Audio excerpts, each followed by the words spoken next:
Scary Mysteries, Twisted News, 33 UFOs in Scotland, and 3 unsolved murders. Terrifying cases of true crimes and strange events.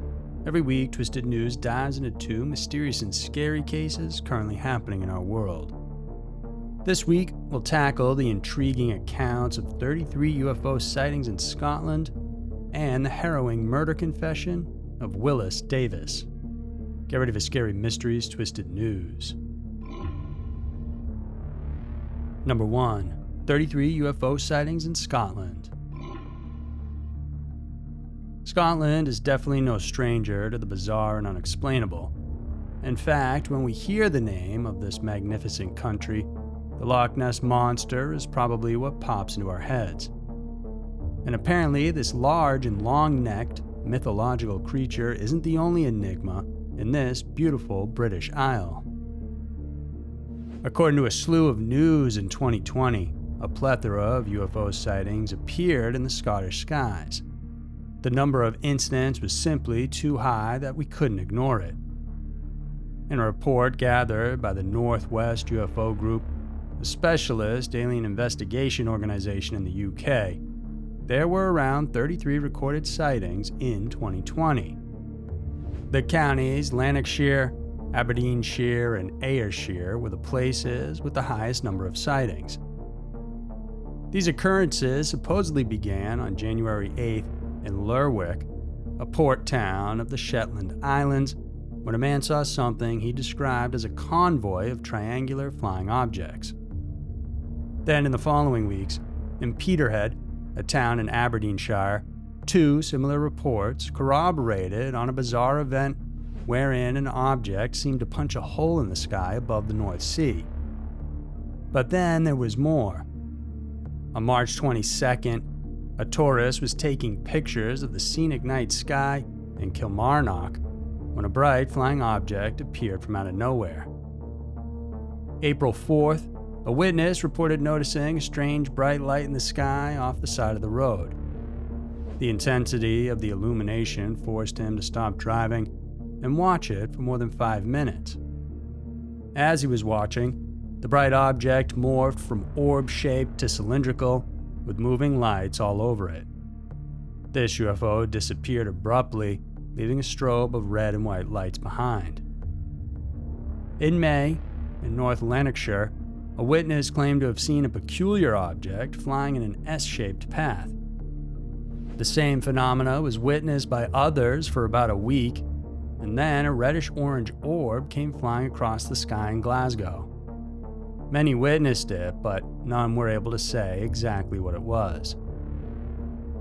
On July 22nd, in Scotland's largest metropolitan city, witnesses saw 3 triangular lights zooming towards them.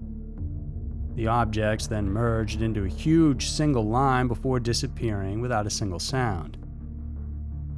The sightings went on for the next few months, and in each instance, no one could shed light on the mystery behind these occurrences.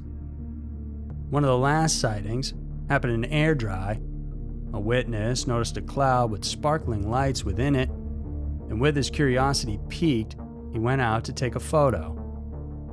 But as he was about to take the picture, he saw the strange object shoot right out of the cloud as if it just came out of hiding. Inquiries were made all throughout the country and other parts of the UK.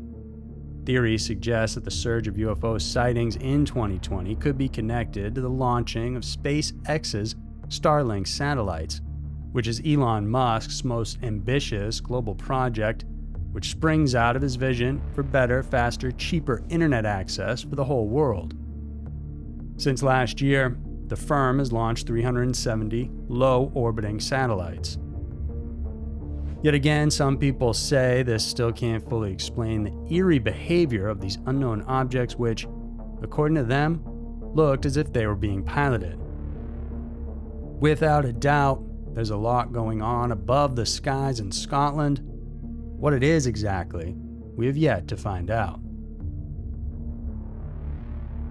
Number 2. Confession of 3 unsolved 1996 murders.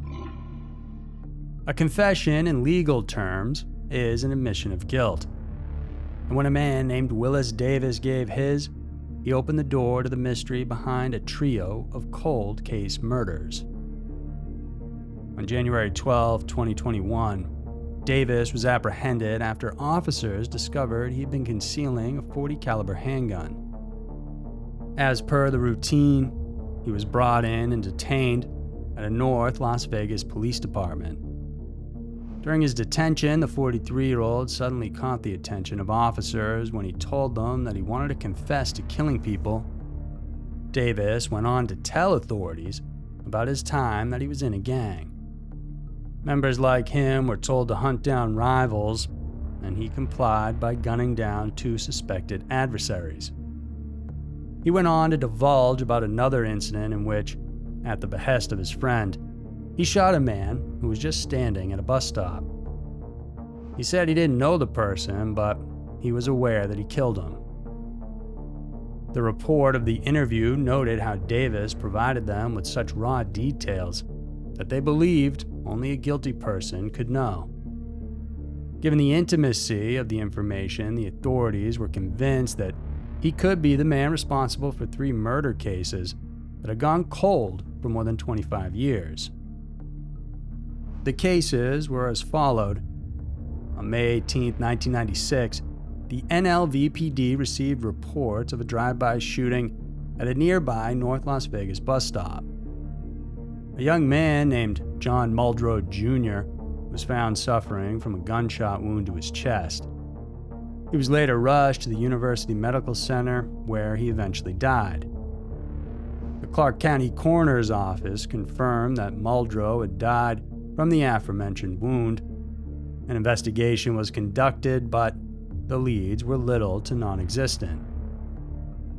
6 months later, on November 8th, the bodies of 2 teenagers were found in a deserted area on Clanton Street in North Las Vegas.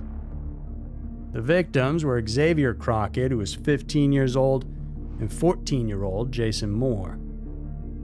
Autopsy reports indicated that Crockett had died of 2 gunshot wounds, one in the head and one in his neck.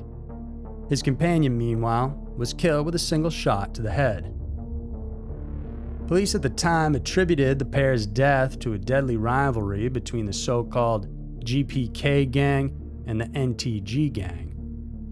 Like the first, the cases filed for Crockett's and Moore's murders went cold due to the lack of leads. However, the ton of information that came from Davis's testimony ultimately helped explain the mystery behind these deaths.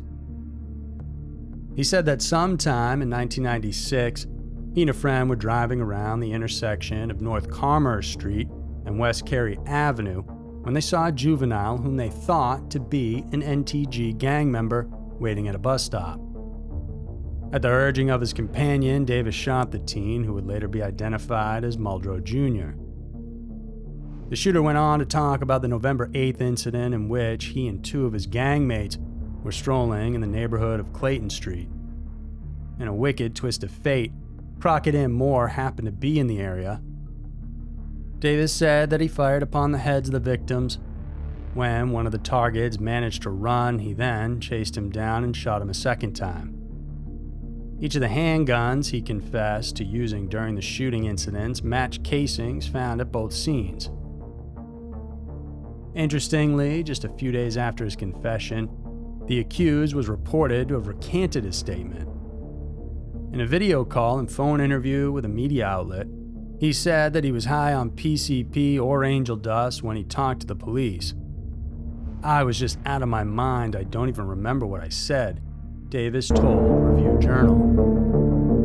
In response, the North Las Vegas PD said that the confession was as legitimate as ever.